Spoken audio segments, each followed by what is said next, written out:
Good Browns. We're talking about good Browns. Browns who might exceed expectations this season. Number 3. Sashi, I'm sure, is on your list. You know, because my expectations for Sashi are so sky high, he can't exceed them. He can just meet them. Number 3 is Carl Nassib. Here's the deal.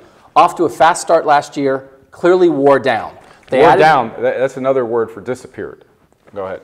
They added Myles Garrett. They still have Emmanuel Ogbah. He's not going to be an every down player, I don't think. But I still think as an every now and then pass rusher, I think he can add depth to this defensive line and be pretty good. Number 2, Sean Coleman. I think he'll be the right tackle, and I think he'll be better, and that will be more locked down, which would lock down every offensive line spot. I think he'll be better than you think. Number 1, Jamie Collins. A weird pick.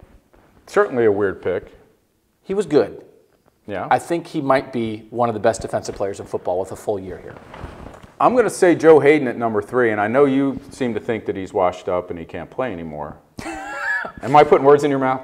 No. All right, listen, I think he's still got game, and I think Greg Williams will bring it out of him. Number 2 is Brock Osweiler. Brock Osweiler won 8 games last year. I know he did it with a pretty good team, but he's not a terrible quarterback. People seem to think that he is because this team wanted to get rid of him the day after they acquired him. And 1 is David Njoku.